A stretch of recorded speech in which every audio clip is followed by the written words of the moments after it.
ሀይሚ በጣም ከባድ ውሳኔ ወስናለች። በጣም ያሳዝናል። ይህ ጉዳይ እንደ ፕራንክ ተጀምሮ እዚህን ደረጃ ላይ መድረሱ በጣም ነው የሚያሳዝነው። ከምንም በላይ ደግሞ ፍፄ በጣም አናዶኛል እኔ እንደራሴ።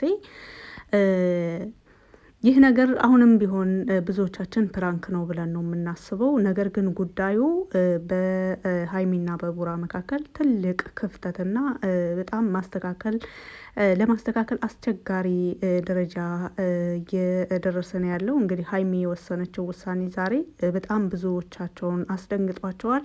ሀይሚ ግን ነገሮችን መታገስ እንደዚሁም ደግሞ በተለይ ከፍፄ ጋር ያደረገችው ፕራንክ በዛ አማካኝነት ብዙ ሰዎች ያልጠበቀችውን ነገር እያሏት እንደሆነና በግድ ይህንን ነገር ሳትፈልግ እንደወሰነች ነው እየተናገረች ያለችው። ለመሆኑ ሀይሚ ምንድን ነው የወሰነችው የሚለውን በቪዲዮ አስገባላችኋለሁ። ለምንስ ወሰነች የሚለውን ራሷው በአንደበቷ የምትናገረው ነገር ነው። መቋቋም አቅቷታል። ከናኒም ጋር ተገናኝታ ተነጋግራ ነበር በዚህን ጉዳይ ላይ። ናኒ ቃል የገባችላት ነገር ቢኖር ቡራ ሲመጣ ነገሮችን ማስተካከል እንዳለበት እንደምትነግረው፣ ብሩክን እንደምትመክረው፣ እንደዚሁም ደግሞ ሀብም የቻለውን ነገር አድርጎ ብሩክን ለማረጋጋት ባይዘዌ እዚህ ጋር የፍፄ ብቻ ሳይሆን ብሩክም ጥፋት አለበት ባይነኝ እኔ እንደ ራሴ። በፍቅረኝነት ደረጃ ብዙ ጊዜ ራሱ ሲያደርጋት የነበረው ነገር ነው። ምክንያቱም ፕራንክ የምንወዳቸውን ሰዎች የሌላ ሰው ሆነው ማየትን በተደጋጋሚ የሚሰራው ፕራንክ ነው ብሩክ። ካሁን በፊትም የቅርብ ጊዜ ትውስታችን ከአብሳላት ጋር ምን አይነት ቪዲዮ ሲሰሩ እንደነበረ፣ እንደዚሁም ሀይሚ በአካል እያየቻቸው ሁሉ ይህንን ነገር ተቋቁማ አልፋ እዚህ በዝምታ እዚህ ደረጃ ደርሳለች። ነገር ግን ብሩክ ለአንድ ቀን እሷ ፕራንክ ስታደርግ በዚህን መልኩ ጉዳዩን ወደ እውነታ ቀይሮት እዚህ ደረጃ ላይ ደርሰዋል። በጣም ያሳዝናል። ምክንያቱም ብሩክ ፕራንክ ሲያደርግ ሀይሚ እንደዛ ታግሳ ካለፈች፣ በተራዋ ደግሞ ሀይሚን ፕራንክ ስታደርግ ለተወሰነ ደቂቃ 20 ደቂቃ ለማይሞላ ጊዜ ነው እንግዲህ ፕራንክ ያደረገችው። በዛችን ነገር አምሮ አሁን እየተናገረ ያለውን አይታቸዋል። አንድ ጓደኛችሁ ፍቅረኛቸውን አፍቅሮ ብታገኙት፣ የፍቅር ስሜት ኖሮት ብታገኙት እናንተ እሱን መረዳት አለባችሁ ወይ ምናምን እያለ ነው። እና ከምንም በላይ ሀይሚ በፍፄ የማትፈቀር ሴት ናት እያልኩኝ ሳይሆን እሷን ማመን ነበረበት።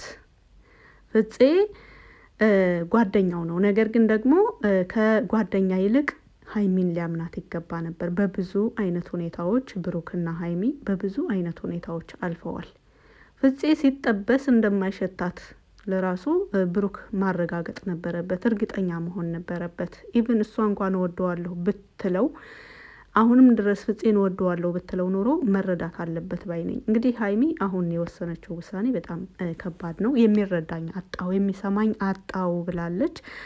ባይዘው ይህንን ውሳኔ ለራሱ ብትወስን ልክ ናት ባይ ነኝ። ትክክል ናት። በጣም ይደብራል። በተለይ በዛን ቪዲዮ ብዙ ሰዎች መንገድ ላይ ሲያገኙኝ ሁሉ ያልጠበቅኩትን ነገር ነው የሚሉኝ ብላለች። እና እንግዲህ ቪዲዮውን እሷም እንደተናገረችው ቪዲዮ ወደ ተመልካች የቀረበ ነው ከመጀመሪያ ጀምሮ ሀሳባቸውን። እንደዚሁም ቪዲዮ ሲጀመር ፍፄም የተናገረውን ነገር አይታቸዋል። በወቅቱ ፍፄም እንደዚህ አሁን ላይ ያለው ሀሳብ ላይ አልነበረም በወቅቱ። ነገር ግን ብሩክ መጥቶ እነሱን አይቶ ተናዶ ሲሄድ ፍፄም ተከታትሎት ሄዶ የተመካከሩት ነገር ያለ ነበረ የመሰለኝ እኔ ትላንት የሚሰራውት ቪዲዮ ላይ አይታችሁ ከሆነ።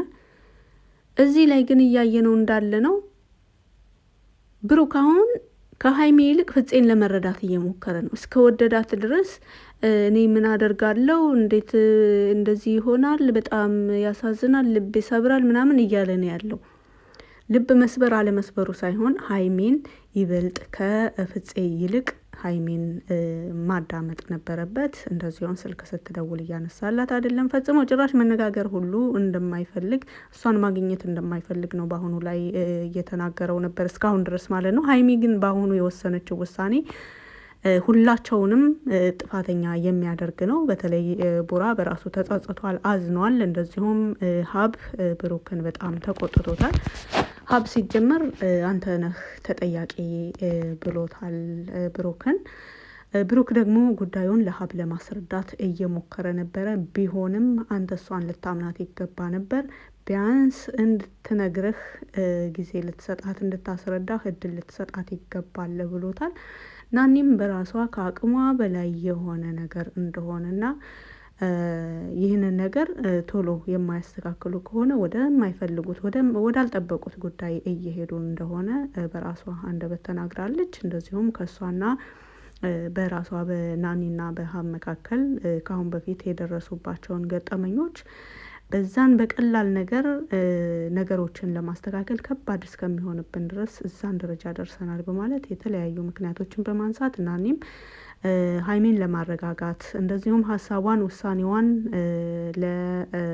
ለማስቀየር ሞክራ ነበር። ሀይሚ ግን በአሁኑ ላይ የእውነት የወሰነች ትመስላለች። በጣም ከንግግሯ ይልቅ ዝምታዋ በዝቷል። እስካሁን ድረስ በጣም ደክማለች ጉዳዩን ለማስረዳት። ከፍፄ ጋር ያላት ነገር ፈጽሞ ምንም ነገር እንዳልሆነ ያ ቪዲዮ የተሰራውም ደግሞ ለፕራንክ ተብሎ እንደነበረ ባይዘዌ ወደ ቡታጅራ ከሄደች ወደ ሀይሚ ብሩክን ብዙ ፕራንክ ለማድረግ ከባባድ የሆኑ ፕራንኮችን ለማድረግ ተዘጋጅታ እንደዚሁም ተመልካችንም የሚያዝናኑ ጭምር ቪዲዮ ሰራለሁ ብላ አስባ ነበር የሄደችው። አሁን ላይ ግን የገጠማትና እየሆነ ያለው ነገር ከቁጥጥሯ ውጭ ሆኗል። ይህንን እንድትወስን የሚያስገድዳት ይሄው ነው። ታውቃላችሁ፣ በተለይ ደግሞ እንደዚህ አይነት ነገር ከጓደኛ ጋር ሲሆን ከቅርባችን ካለ ሰው ጋር ሲሆን ይበልጥ ጉዳዩ ከበድ ይላል፣ ከቁጥጥራችን ውጭ ይሆናል። እንግዲህ ሀይሚ ትልቅ ውሳኔ ወስናለች ብለሻል። ምንድን ነው የወሰነችው ውሳኔ ካላችሁ፣ ሀይሚ በፊት የጀመረችውን ፕሮሰስ አሁን መልሳ ልታስጀምር ነው። ፕሮሰሱ ወደ ውጭ ሀገር የመሄድ ሀሳብ ነው። ባይዘወይ ብሩክና ሀይሚ በመካከላቸው የሆነ ነገር በተፈጠረ ቁጥር ወደ ውጭ መሄድ ባያነሱ ጥሩ ነው ባይነኝ። እኔ እንደ አንድ ግለሰብ የራሴ የግል አስተያየቴ ነው። በተለይ ደግሞ በፍቅረኛሞች መካከል፣ በጓደኛሞች መካከል፣ በባልና በሚስት መካከል አንድ ግጭት፣ አንድ ችግር፣ የሆነ ያልጠበቅነው ነገር ሲያጋጥመን መለያየትን ወይም ደግሞ መራራቅን እንደ ምክንያት እንደ መፍትሄ ባን ቆጥር ባይ ነኝ። አሁን ላይ ሀይሚ እርግጥ ይህንን ብታስብ ለራሱ ጥፋተኛ ነች ማለት ከባድ ነው። ምክንያቱም ነገሮች 3 ቀን አስቆጥረዋል፣ ከቁጥጥር ውጭም እየሆኑ ነው። በተለይ ደግሞ እሷን የሚያዳምጣት ሰው አለመኖሩ ይህንን እንድትወስን አስገድዷታል ማለት ነው። ይህ ነገር ደስተኛ ሆና ሳይሆን መሆን ያለበት ነገር ነው ብላለች። እንግዲህ ከአሁን በፊት ልትሄድ ፕሮሰስ ጨርሳ ብዙ ወጪ አውጥታ መጨረሻ ሰዓት ላይ ብሩክ ጠልፏት ነው ያ ጉዞ በረራ ሰዓቷ ሁሉ ሰዓት አልፎ የተሰረዘው። ያንን ነገር ነገሩን እንዳደስ ማስጀመር ይቻላል ብላለች። ያን ውሳኔ ያንን የጉዞ ሂደት መጀመሪያ ነው ስትጀምረው። እንግዲህ ብሩክና ሀይሚ በተለያዩ ጊዜ ወደ ተለያዩ ቦታዎች ሄደዋል። ይህ ግን ብቻዋን የምትሄድበትና እንደዚሁም ደግሞ እዛ የምትጀምራቸው ስራዎች ሁሉ እንዳለ ነው እሷም የተናገረችው። ከዚህም በኋላ ይህንን ነገር ለማስተካከል እንደማትፈልግ፣ ምክንያቱም ደከመች።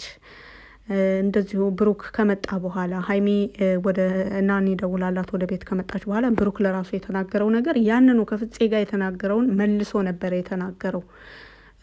እሷ ቢያንስ ትንሽ ተስፋ ነበራት። ወደነ ሀብ ቤት ስትመጣ ናኒ ደውላላት ብሩክ መጥቷል፣ ሀብም እዚህ ነው መክሮታል፣ ነይ ነገሮችን እናስተካከል ብላ ስትደውልላት ሀይሚ በውስጧ የተወሰነ ትንሽ ተስፋ ነበረ። ምናልባት ብሩክ ነገሮችን ተረድቶ እኔ እንደተጎዳሁ አውቆ እኔን ተረድቶኝ እንደዚሁ ባለፈው በሰራቸው ፕራንክ ይቅርታ ጠይቃው ነገሮች ይስተካከላሉ ብላ ነበረ የጠበቀችው። ነገር ግን አሁንም ቢሆን ብሩክ እያለ ያለው ይህ ነገር እንዴት ይሆናል? በጣም ከሚገባው በላይ ፍፄ አስረድቶኛል ነው እያላት ያለው። እሷ ግን ያስረዳቸው ነገር የለም፣ ሊሰማትም ፈቃደኛ አይደለም። እና አስባው የነበረችውን ያንን የውጭ ጉዞ አሁን ልትጀምር እንደሆነና በቅርብ ጊዜ ወደ ውጭ ከዚህ ነገር መራቅ እንዳለባት ነው የተናገረችው። ይህ ነገር ፈልጋ ወይም ደግሞ ደስተኛ ሆና ሳይሆን በጣም ነገሮች ከቁጥጥር ውጭ ይህ ጉዳይ ወደ ቤተሰብም እንዲደርስ አልፈልግም ብላለች ሀይሚ እንደተናገረችው። እንግዲህ ጋሽዬ ብሩክና ሀይሚን ለማስታረቅ ብዙ ውጣ ውረዶችን አልፏል። ካሁን በፊትም እዚህም ቡታጅራ ሲመጡ እንደዚሁም ደግሞ ወደ አዲስ አበባም ሲሄዱ ብዙ ጊዜ እነሱ ጋር በመከታተል ጋሽዬ ባይዘዌ በብሩክና በሀይሚ መካከል ያሉትን ነገር ለማስተካከል ብቻ ሳይሆን በአብርሃምና በሩታ መካከልም ያሉትን ጉዳዮች ለማስተካከል ብዙ ሞክሯል። እንግዲህ ጋሽዬ ሁላቸውንም ልጆቹ ናቸው፣ እንደ ልጆቹም መክሯል፣ እንደ ልጆቹም ተቆጥቷል። እንደዚሁም እንደ ልጆቹ ደግሞ ያሳስበኛል ያለውን ነገር ሁሉ መክሯቸው ነበረ በወቅቱ። አሁን ላይ ሀይሚ ወደ ውጭ ሄዳ እዛ ህይወቷን መቀጠሏ እንደዚሁም ደግሞ መሄድ የተለያዩ ነገሮችን እዛ ሄዳ ማሻሻል ካለባት ጋሽዬ እንደማይቃወማት ካሁን በፊትም ተናግራለች። ለጋሽዬ ደውላ እንደነገረችውም በወቅቱ ተናግራለች፣ ባለፈው ማለት ነው። አሁን ሳይሆን አሁን ላይ ጋሽዬ እንዲያውቅ አልፈለገችም። ጋሽዬ በዚህ ነገር ሙሼም ቢሆን ጋሽዬ በዚህ ነገር መጨናነቅ እንደሌለባቸው በእኛ ምክንያት ካሁን በኋላ እነሱ ደፋ ቀና ማለት የለባቸውም ብላለች። እንደዚሁ እኛ በራሳችን ነገሮችን ማስተካከል ካልቻልን እንዴት ነው ወደፊት የምንቀጥለው? በቅርብ ሽምግልና እንደዚሁም ደግሞ ወደ ትዳር የመግባቱን ሀሳብ እያነሳ ቢሆንም ነገር ግን እኛ ስንጣላ ስንቀያየም ነገሮችን በራሳችን ማስተካከል ካልቻልን እንዴት ነው? እንኳንስ በራሳችን ተነጋግረን ሳይሆን እነ ናኒ እነ ሚፍታህ እነ ሀብ ለራሱ ገብተው በጣም ነገሩ ከባድ ሆኖ ነበረ። እንግዲህ ሀይሚ የወሰነችው ውሳኔ ወደ ውጭ የመሄዱን ሀሳብ ነው። ሀይሚ በዚህን ሁኔታዋ ወደ ውጭ የመሄድ ሀሳቡን ማስቀጠሏ እንደዚሁም ደግሞ ወደ ውጭ ሄዳለሁ ማለቷ ልክ ነው አይደለም የሚለውን እንደዚሁም ደግሞ በቪዲዮ ላይ ያላቸውን ማንኛውንም አስተያየት በኮመንት ስር መጻፍ ትችላላችሁ። ስላዳመጣችሁ ከልብ አመሰግናለሁ። መልካም ጊዜ። እውነት እኔ በጣም ነው ያዘንኩት፣ በተለይ በፍፄ በጣም አዝኛለሁ። ምክንያቱም ጉዳዩ እዚህ እስከሚደርስ ዝም ማለትና በውሳኔው መቀጠል የለበትም ነበር ምንም ቢሆን